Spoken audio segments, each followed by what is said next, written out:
Your voice, your opinion, your community. Fact TV, free speech, protected. On the long road, won't turn around. Secrets in the shadows, lost and found. Truth in every echo, loud and clear. Keep on with the long road, no more fear. Welcome to The Long Road. I'm your host, Kris Roberts. And the first thing we'll start with what was supposed to be a debate last night. There is no question in my mind, if that was two high school debate teams, both of them would have lost. Because a debate is supposed to be about something. What was a debate about? And you got on one side Donald Trump,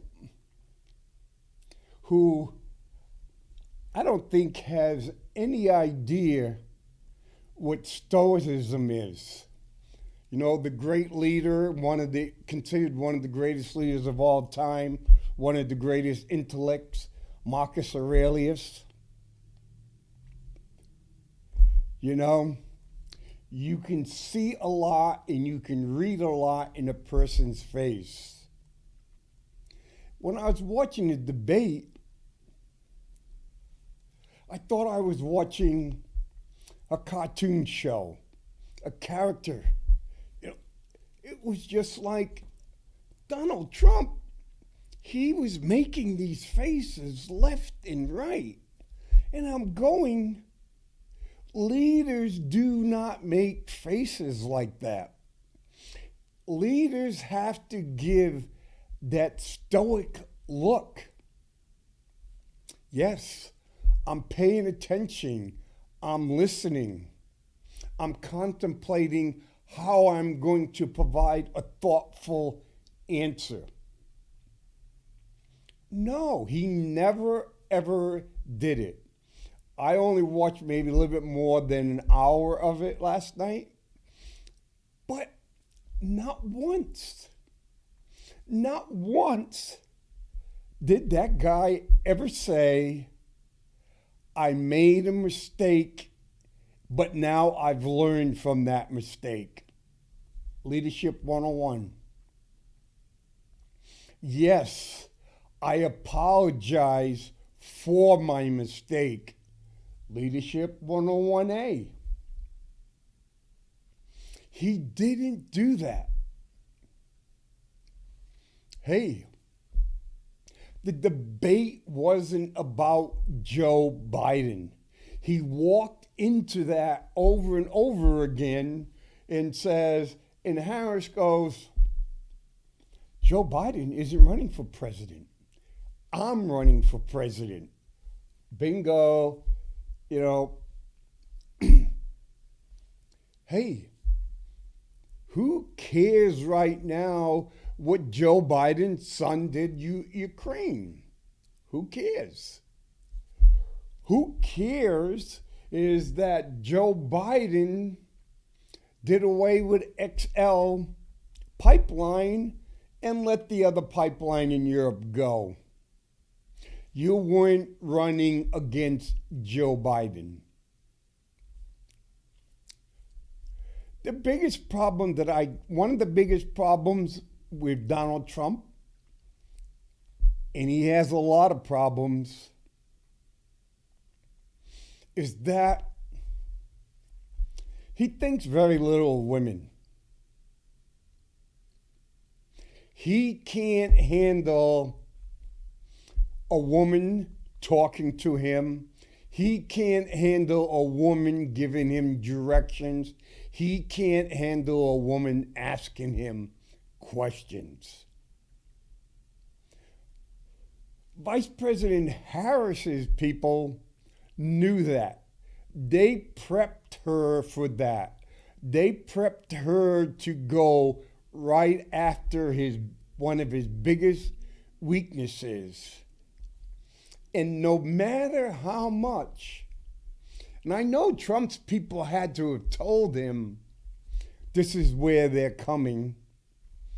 But his ego is so high that he believed there's no way that a woman could be more knowledgeable than he was.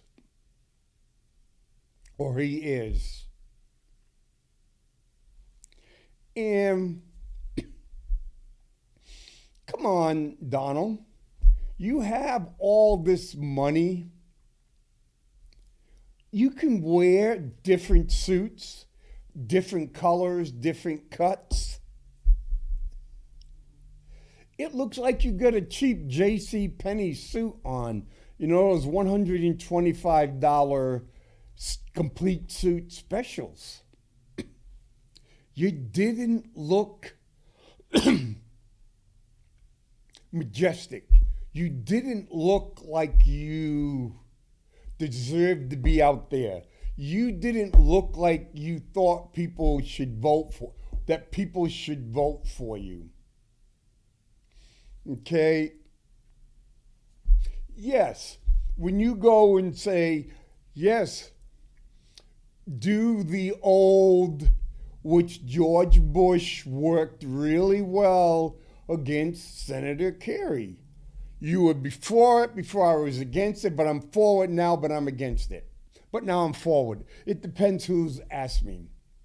So you were against fracking until you decided to run for president, and we're in Pennsylvania, and Pennsylvania has made a lot of money and had a lot of jobs with fracking. So which is it, Madam Vice President? Are you for fracking or are you against fracking? Are you still against fracking, but you're saying you're for fracking because we're in Pennsylvania and it's important that you win Pennsylvania? But as soon as you win, you're going to be against fracking again? That's the way you do it, Mr. Former President. Okay?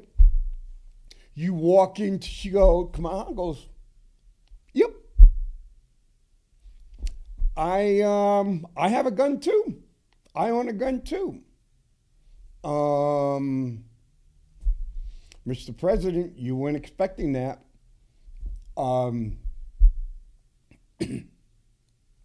You go, you had no answer when the guy goes and says, well, I don't know what color the vice president is. Is she black? Is she Indian? Is she Asian? I don't know. Well, you know what, Mr. President? Former president? It doesn't matter at all. As far as Joe Biden was concerned, Kamala Harris was black enough that he felt that he was keeping his commitment to the congressman from South Carolina, saying that if his campaign is resurrected and he becomes a nominee, he's going to pick a black woman as his vice presidency. And here in the United States, we still got that stupid one-drop rule. One-drop rule. Well, if you got one drop of black, you are black. No matter what you look like, blonde hair, blue eyes, the whole work. But, you know, your great-great-great-grandfather was black, and you have 1% black in you, so you're black. And so why do you go down that road? Because he has a problem with women not agreeing with him. He has a serious problem women disagreeing with him. And he even has the most serious problem when a woman goes and says, I don't agree with you, and this is the reason I don't agree with you. And, oh, I can stop the war in Ukraine and they won. I'll get to them together and say this is what we're going to do. Well, and he says millions and millions of people. Well, he's right in one way when he says, there's been a major undercut counting of people who've been killed and wounded in Ukraine and in Russia. Yeah, anybody that has common sense knows that. Oh, excuse me. 42 drones landed in Kiev today, causing serious buildings, collapses, and things like that. But 3 people were killed and 17 were wounded. So if you look up at it, you would make it believe that, hey, there's so few people getting killed in Ukraine and the Russian war. But let's go do the Iraq war. Say from 2003 to 2008, there's an awful lot of people. There's credible numbers, research that shows the number of people that were killed on the civilian side were hundreds of thousands of people. We look at the Israeli over less than a year and we talk about 40,000 Palestinians and a couple of thousand Israelis going back and forth. Now let's compare the hardware that's being used in Russia and Ukraine. Okay? How can anybody in their right mind go and say that after 2+ years of brutal conflict in Ukraine and in Russia, where we spent over $100 billion worth of weapons going back and forth and saying the numbers are really low on the Ukraine side, but it's catastrophical in the hundreds and hundreds and hundreds of thousands on the Russian side. Again, distortion, media deciding what is best for us to know. I could stay right here and spend the whole hour just ripping apart Donald Trump for his crappy presentation in the debate, which was called a debate.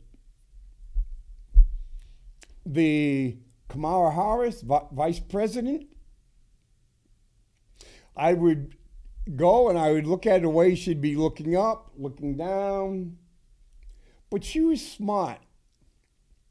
They said, you know what, Madam Vice President, every time you get the urge to heckle, you get the urge to interrupt and say something, take your pencil, put your head down, and write on that piece of paper. I don't even know if she was writing on a piece of paper, but write something down. Make believe you're writing down. That will protect you from interacting with the former president of the United States. It will protect you from saying stupid things or saying things that go around and around until you contradict yourself in the same paragraph. So,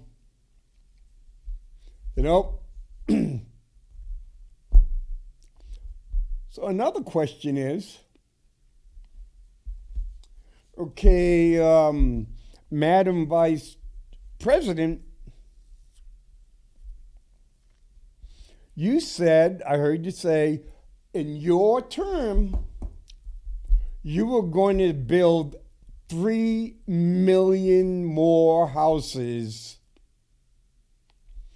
for the middle class in 4 years. So you're going to build 750,000 new houses, additional, and there's the question, is 3 million new houses going to be built during your term, or 3 million additional new houses will be? Because if we build 1.5 million houses every year, so that we would expect 6 million new houses in your 4 years. So if you're saying in the next 4 years, your first term, you'd be 3 million. So if you do it and you listen, so you should be telling the people, the American people, if I get elected, instead of 6 million houses being built, 9 million houses will be being built. Also, instead of 6 million houses, most of those houses that are being built, of the 6 million, because like last week when we talked about the guy in Texas saying, hey, I can't build any houses because I don't have laborers and things like that. Which you were saying, it was immigrant labor was extremely important in the housing market in this country. The report that went in front of Congress that showed plasterers, stucco, drywallers, laborers, all those, the percentages of immigrants that did it, that were responsible, and the percentage of the people that were doing it that were undocumented. That's extremely important. So if we can't get enough labor to build the houses, you know what? I ain't building no cheap houses. I'm not. I'm going to build the houses that we're building up by Market Basket. I think there were 474. It might have been 449. They're either 449 or 474 each. Middle class people are not buying them. They can't afford them. So if I only have so much resources, I only have so much labor, which is a resource, to build a house. Do I build a 28 square foot house with all these amenities, the ones that are custom built for $474,000, or I build a 1,300 square foot house, cookie cutter type thing? Well, let's go and compare that to the automobile industry. Why does the automobile industry want to produce SUVs and trucks? Simple. It doesn't take that much extra work or expense to build an SUV or a truck compared to building an average run-of-the-day car. Go, hey.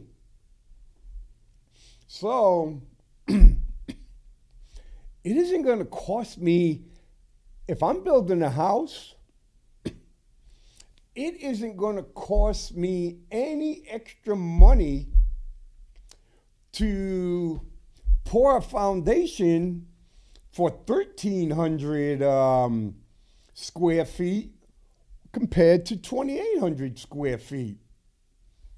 The framers are going to come in, they're going to have a cost. The concrete people are going to come in, have a cost. All that cost is passed on to the buyer. So if I get a 6% markup, I go 6% markup on 1,300 or 6% markup on 2,800. So my profit margin, for the bigger the house, the greater my profit margin. So if we're going to say we're going to build 3 million new houses,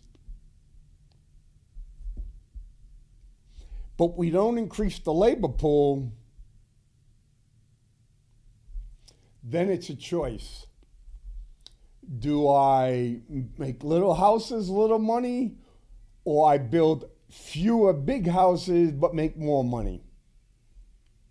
She wasn't clear on that.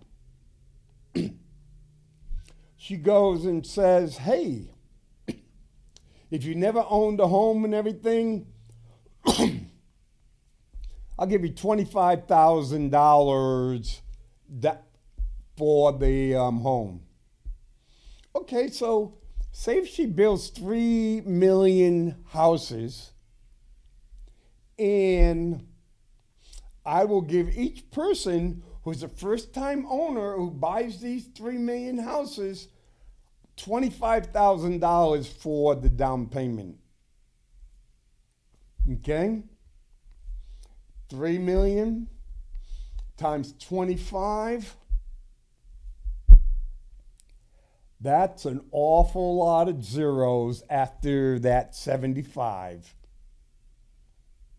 1, 2, 3, 4, 5, 6, 7, 8, 9.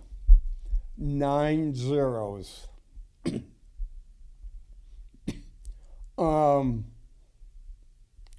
That's up there. So, where's that money going to come from? She isn't giving it. The federal government isn't giving it. We, the taxpayers, have to give it. And where does it come from? It comes from debt. And that's a thing neither former President Trump or current Vice President Harris, neither one of them were honest at all.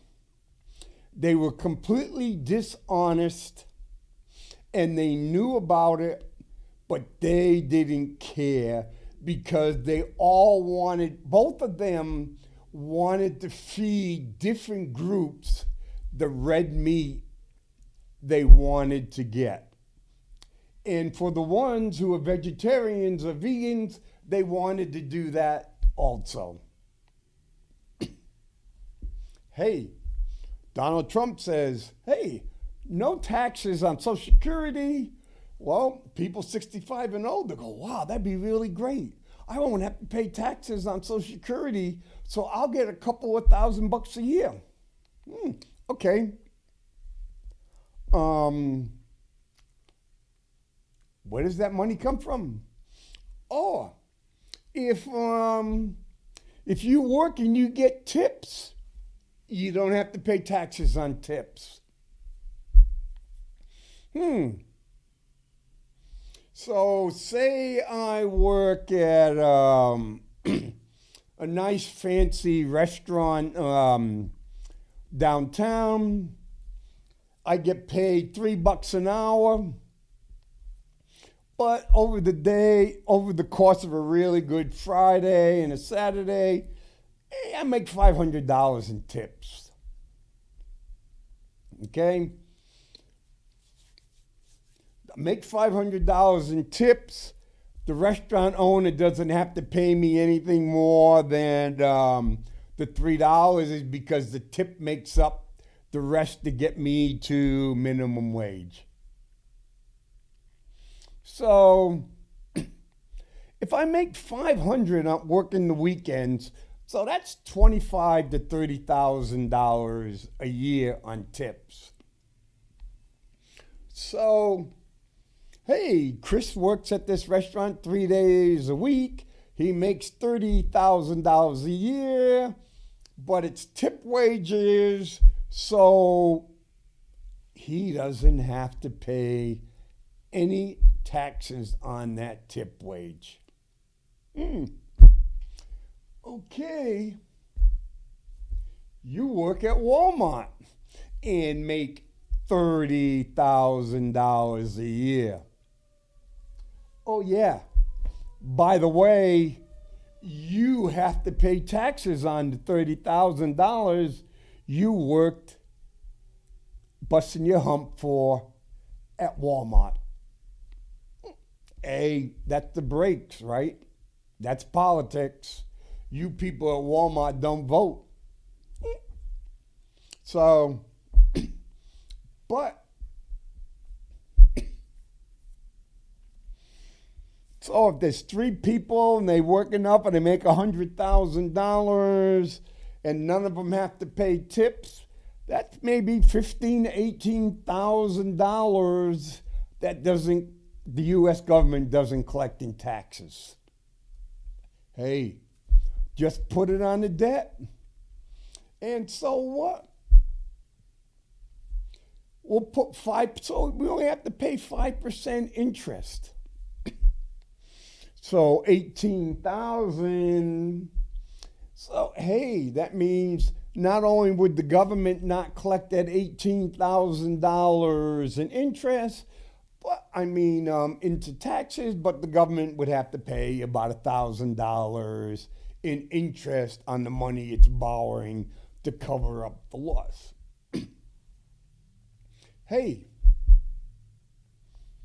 Donald, out of the clear blue, Kamala Harris comes out and says, I own a weapon too. I own a gun too. Who fact checks that? If she owns a weapon, it should either be registered in D.C. or registered in Virginia or California. That would have been easy to fact check. Donald Trump put himself in a real bad position. They were able to play right into his weak spot. Harris did the best thing she could. Say as little as nothing and scratch the scab off of Donald. When Donald brings up, hey, I probably got shot at because of what you said. Donald, trying to blame the vice president as the reason that you were tried to get you almost assassinated? No. There's a lot of crazy people out there, Donald.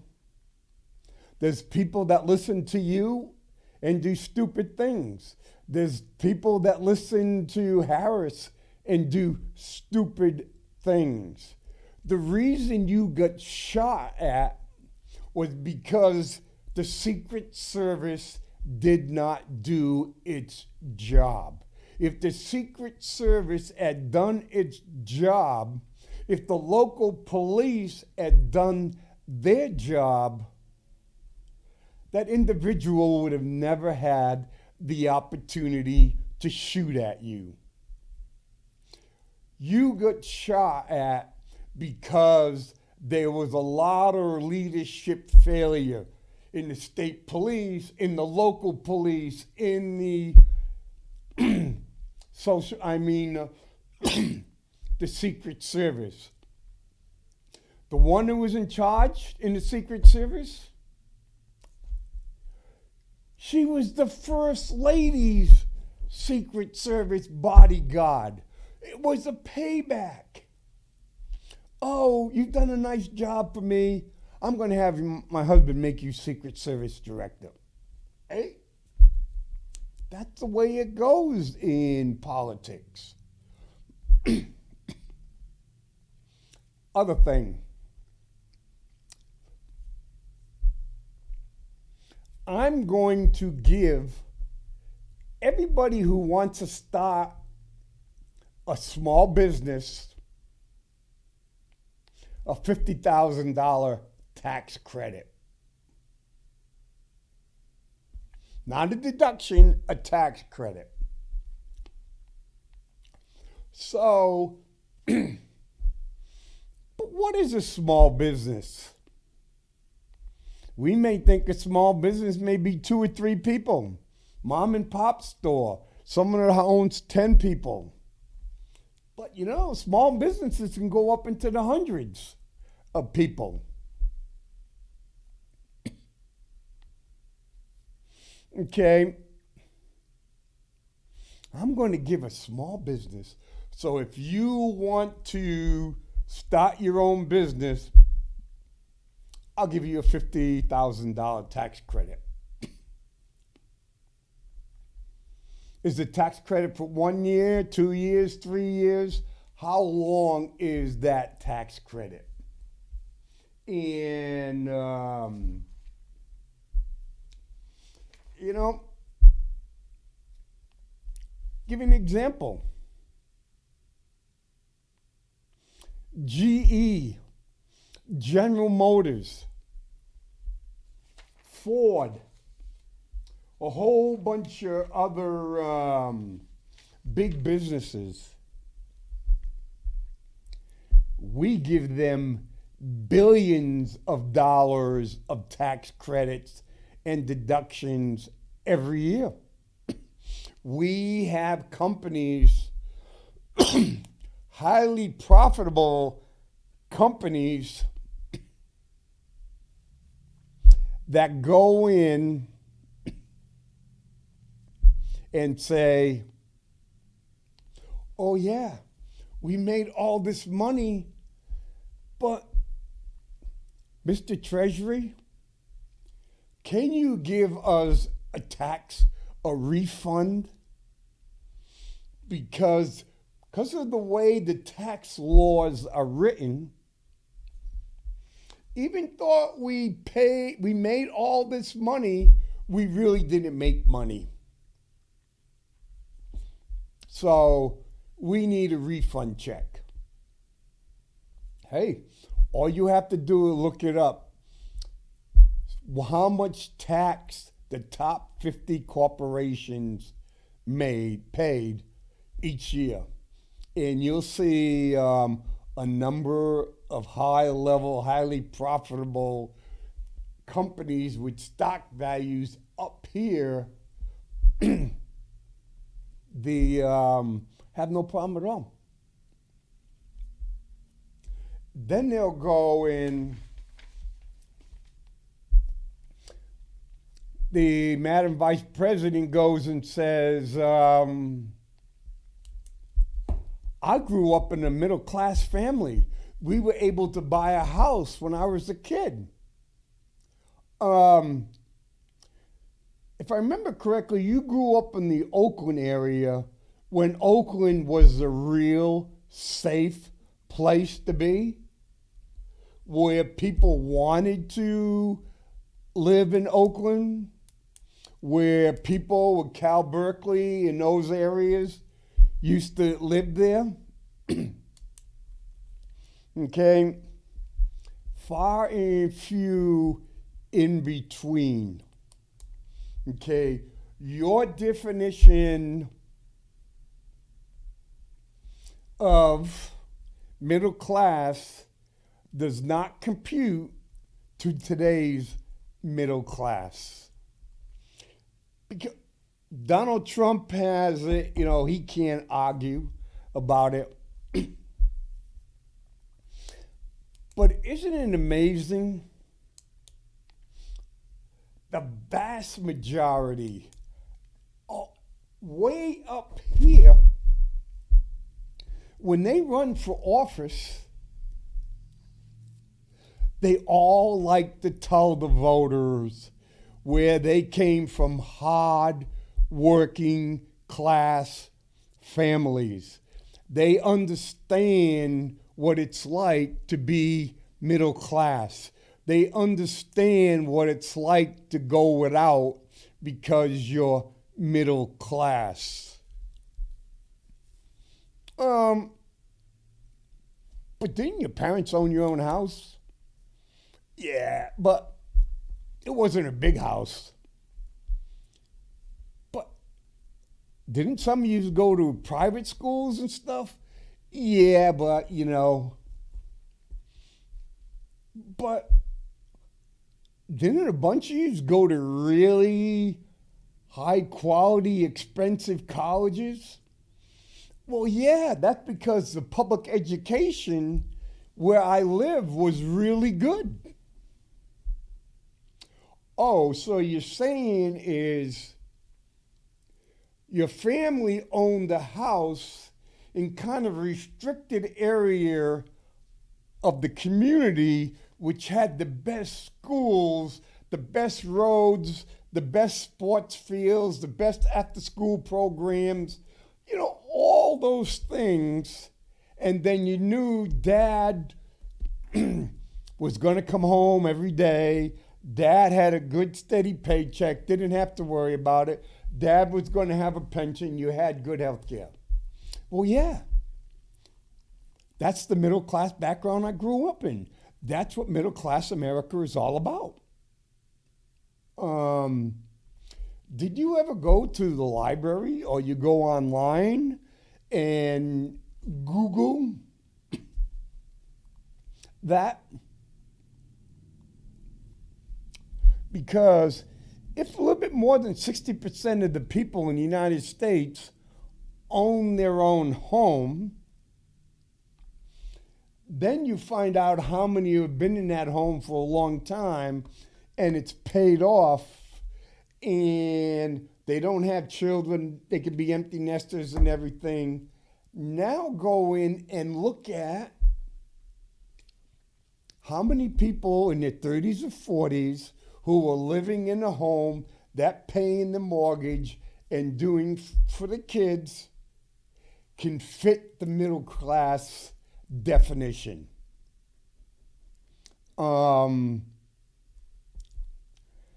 Maybe 1 out of 4, maybe if we're lucky 1 out of 3. Oh yeah, I had to work hard. I had to work at McDonald's.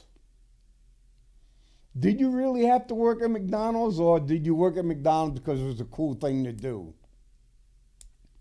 Because there's an awful lot of people that work at McDonald's as a second job just so they can fake living the middle class lifestyle. And what they can't fake working at McDonald's, they go in and use the credit card, high interest credit card, if they can do that. So there was no doubt in my mind that the debate was not a debate. The goal of the Democrats was to ensure Harris didn't lose, and the reason the way you do that is to bait Donald Trump's ego. Donald Trump took the bait. Donald Trump was able to say a lot of things that should never have been said, totally off the cuff, which then provided the fact checkers all kinds of cannon fodder to go after him. Oh, yeah, you got the Haitians in a town in Ohio. They're eating people's cats. Okay? Donald, some of that may be true of what's going on. Okay? I also read before I came here, there was a town in Alabama where the folks said, hey, they went to the city council and says, hey, what are all the Haitians doing here?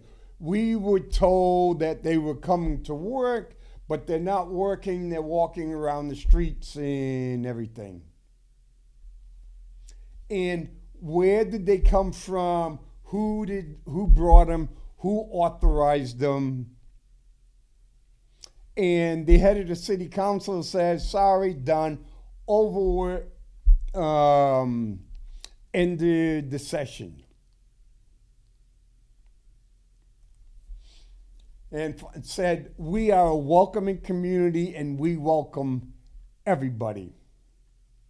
Okay? Hey, Donald, that's an example that you can use. The law-abiding citizens who have concern about the safety of the community and what is going to happen went to the city council meeting and asked the head of the city council, can you give us some answers? And the city council had asked for a vote to shut it down, got the vote to shut it down. You don't go on national TV and saying you got 20,000 Haitians in this small Ohio town that are going out there cutting the heads off wild ducks, eating the ducks, and running out of ducks, so they're eating cats. Okay? Even if that was true, you don't say it. That's what you have surrogates for. They do that in political world. You have a surrogate go out and say something stupid. You get it in the news for 24 to 36 hours. It gets debunked and the surrogate is fired. They do it all the time. But no, Donald, you fell into it. Donald, I never saw you look down to pick up a pen and write anything on a piece of paper. Nothing. You just rattled along without thinking. And we can't have a leader that can't think, cannot take the time and think before he or she makes a determination of what course of action he or she is going to direct. Vice President Harris, you can't have a leader who's playing not to lose. Any leader who is playing not to lose can never, ever win. If you're playing not to lose, all you can hope for is a tie. And like they said, a tie is like kissing your sister or kissing your cousin. I don't want to do either. I want someone who plays to win, and a lot of times it's kind of like we'll go back to being in the Marine Corps. If we don't have to go to war, we've done our job.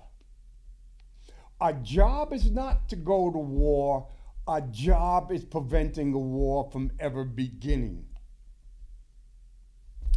But if we have to go to war, we will destroy you.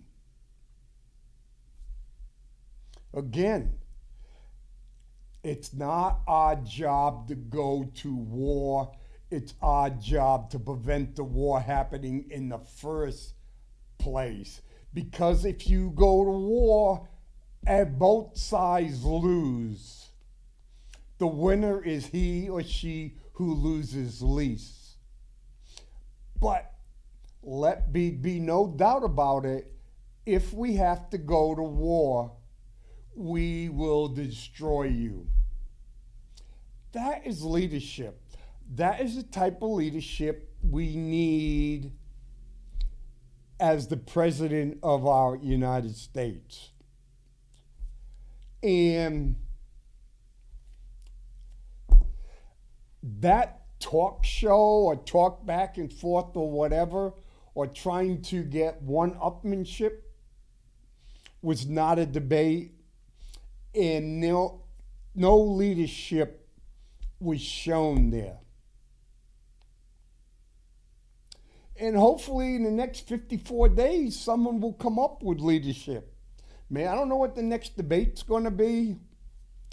I don't hold much out there in the vice president debate. What the hell did Trump pick Vance? Hey, to me, I would have picked Nikki Haley. But you know what? He can't handle strong, intelligent women. He did not want to find himself in a position that he was having women give him recommendations. Well, Vance, he sold his soul to be on the vice president's ticket, and the devil's going to come and take his due. And Waltz, no different. Hey, he's got a lot of things that he sold his soul for, and he's enlightening to be on the vice president ticket. And he has a really good chance of being the vice president of the United States. And so, either one who gives it, it matter which side wins,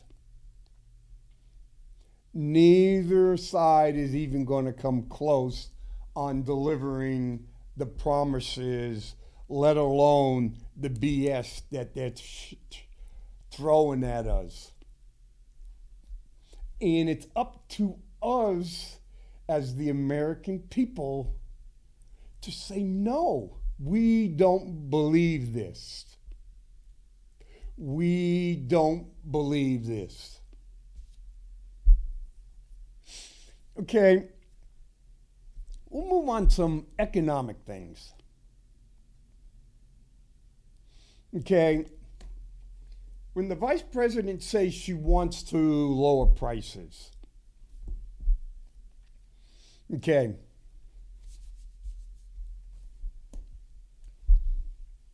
so give me an example. Something was $100 3 years ago. Then we had 9% inflation 2 years ago, so that means it was $109. Then inflation was 4% a year ago, so that means now it's $113. And inflation was 3% this year. So now it's approximately $116. Okay, the inflation 3 years ago, the 9, the 4, the 3, has brought the price of that product from 100 to 116. But each year, the rate of inflation has gone down. Okay? Even if the inflation goes up only 2%, like we want to bring inflation to 2%. if it's $116 this year and inflation goes up 2% next year, by the end of next year, that item will be $117.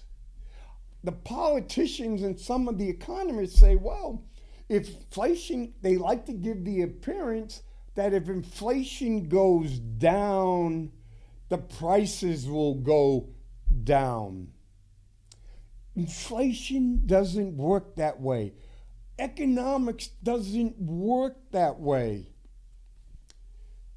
If something is $116 right now,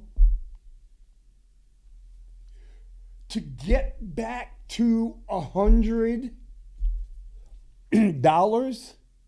we would have to have a deflation rate of about 18%. If inflation was 0, that 116 would stay forever. If it's 2%, it's basically going to go up $1 every year. The only way it goes back is that it would have to have, you can't have a deflation rate of 16%, because a deflation rate of 16% will still leave you about $102. So that's why you need a deflation rate of about 18% to go down. Can we change that deflation rate? Yeah. And how we change that deflation rate is by product substitution or product improvement, or increase the number of manufacturers. Example, 6-7 years ago, if you wanted to buy a 32-inch TV, okay, what I think it was a 640 refresh rate, you could have easily paid $1,000. Okay? But now the means of manufacturing have improved so much. The quality is now, as the quality goes up, we went, okay, now we're up to 1K, 2K, 4K. There's even 8K TVs out there, flat screens. So an 8K, maybe 68 or 78-inch 8K may be $2,000. But I can go to Walmart and get the 4K, say 65-inch TV for $300. The price is going down because it was replaced by a much better product. Okay? I bought my first VCR when I was in Japan for $1,000. Such a great deal compared to the price. You cannot even buy VCRs now. When I bought my first DVD player, way up there, now I can get a Blu-ray DVD player for $29. That's how prices go down, by product improvement or product replacement or product obsolescence. They're very extreme. Do you have deflationary products? That's why in the 70s and early 80s, we had deflationary products, and then stagflation, all those different kinds of, because things just cost too much. Plain and simple, they just cost too much and people couldn't afford them. There were too many products on the shelf, And so they in turn had to reduce the price to get them away. Example of stagflation or deflation. Hey, right now, all the 24 models that are still left on the parking lot on an auto dealer's place are being sold off at reduced prices because they have a better product, and as long as they have the old new product on the line, they can't get the money they need or demand for the new product. So talk about food costs. The food costs, now we got a little time. Here's one for you. How many politicians will go on there and say, you know, the president, the CEO of Home Depot or General Motors or Ford or GE got $25 million last year, 317 times the average worker that works for that corporation. Well, wait a minute. No one seems to have a problem with Patrick Mahomes getting $60 million, Dak Prescott getting $50 million, Watson, who really sucks, getting $45 guaranteed million. Compare what they're getting, paying for 17 games to the workers that work in that stadium. But if it's a hometown football team or baseball or basketball team, we'll give LeBron James $70 million a year compared to the ball boy or the people that are hawking food at the Staples Center. No, again, being hypocrites about it. You're telling me a football quarterback rates $60 million, but if I'm a CEO of a corporation that has 300,000 people and 10,000 stores, I don't rate $25 million? Come on. Again, that's political hypocrisy. Political hypocrisy. And it's just getting worse every day as we're getting closer and closer to our election. Turn around, secrets in the shadows lost and found, truth in every echo